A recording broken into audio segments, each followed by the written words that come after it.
En France, nous avons beaucoup de très belles villes comme Paris, Strasbourg, Nice, Lyon, Monaco, Toulouse, Bordeaux et plein d'autres. Certains ont même des noms très farfelus, très bizarres et surtout très drôles.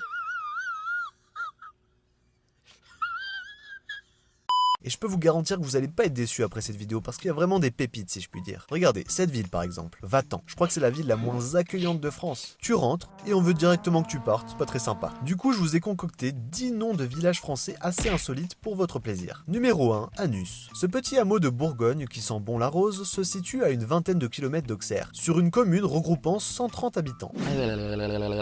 Ça fait quand même pas mal de monde pour un endroit un peu étroit. Désolé.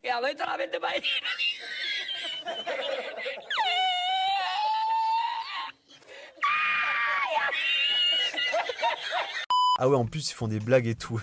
Les habitants d'Anus, les fourronnés, normal. Donc en gros, tu déménages à Anus et tu deviens fourronné. Soit c'est un mauvais jeu de mots en mode l'anus tu te le fourronné, ou alors c'est autre chose, je sais pas. Oh ta mère. Numéro 2, Deverge. Vous avez dit bizarre? Deverge existe bel et bien et se trouve dans le département du Cantal, en Auvergne. N'engueulez donc pas votre copine si elle vous dit qu'elle est passée par ce village avant de venir. Pour ceux qui savent pas, une verge c'est pour dire poliment l'appareil génital masculin. Et c'est vrai que là, vous imaginez vous êtes chez vous, tranquillement, vous invitez votre copine à venir à la maison, vous l'attendez tranquillement et en arrivant elle vous dit « Je suis passé par Deverge avant d'arriver ». Vous réagissez comment en fait? Vous lui brisez les os sur place ou bien vous lui dites « Ok, cool ». Numéro 3, Trécon. Faisant elle aussi partie de l'association des communes de France au nom burlesque et chantant, Trécon est situé dans le département de la Marne, en région Champagne-Ardenne. Pas con cet assaut, on aime beaucoup son nom. Les habitants de Trécon, les Tréconniers. Ah bah pas mal le jeu de mots. En tout cas je suis sûr que les gens qui habitent là-bas ils osent même plus prononcer l'insulte tellement ils doivent se sentir bêtes de faire des vieux jeux de mots pourris là. Numéro 4, Montéton. Pointez-vous un jour à Montéton. Pointez-vous, ils ont dit.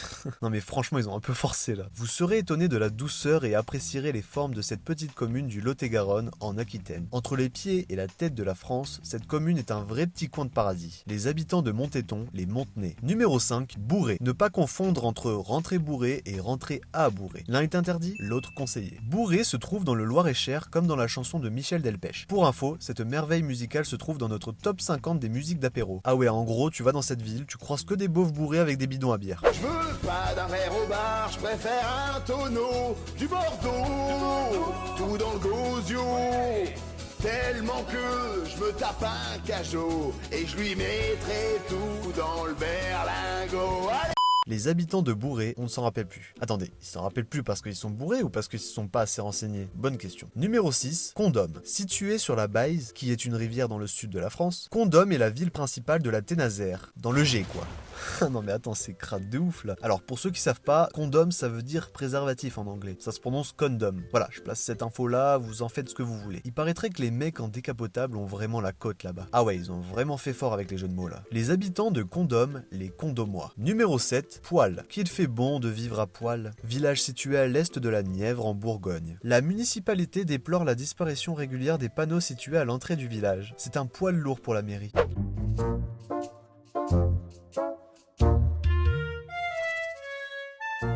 Poil, petit village tranquille, sauf pour ses panneaux. Ici, les signalisations d'entrée de ville sont régulièrement la cible des plaisantins de passage. Deux se sont encore volatilisés début janvier. Les gens viennent se faire photographier très souvent. Parfois un petit peu à poil, c'est vrai. Moi, je dis, moi, les photos, je suis tout à fait pour, mais alors que vous embarquez les panneaux, là, ça marche pas. Une fois, il y en a eu 4. 2 en bas, 2 là-haut, puis un peu plus haut. Je ne sais pas ce qu'ils en font. Hein. C'est peut-être pour les mettre dans un coin par là, ou je ne sais pas. Poil n'est pas seul à pâtir de son patronyme. Le bien connu Montcuq, la ville de Chatte ou encore le hameau d'Anus dans l'Yonne souffrent de pareils désagréments. Des blagues potaches qui peuvent paraître bon enfant, mais qui sont parfois plus proches de véritables dégradations. Dans les vols, bien souvent, c'est uniquement le panneau. Et puis d'autres fois, il y a des gens qui poussent un peu plus loin, quoi. Ils prennent le panneau, le pied et puis la masse qui le tient au sol, quoi. Remplacer un panneau est à la charge du département ou de la commune selon la route sur laquelle il est placé, et le montant peut s'élever à plusieurs centaines d'euros. Très lourd pour les finances d'un village de 150 habitants. Alors rivets, vis, colliers, différents dispositifs ont été testés pour mieux les fixer. On a cherché un peu par tous les moyens, quoi, mais il n'y a pas de solution. Les gens, vous savez, les gens quand ils mettent une chaîne au bout du panneau, enfin du moins du support, ils tirent et puis ils s'en vont avec, quoi. La commune dépose systématiquement plainte lorsqu'un vol est constaté, et la plaisanterie peut coûter cher. La dégradation d'un bien public peut valoir à son auteur jusqu'à 5 ans de prison et 75 000 € d'amende.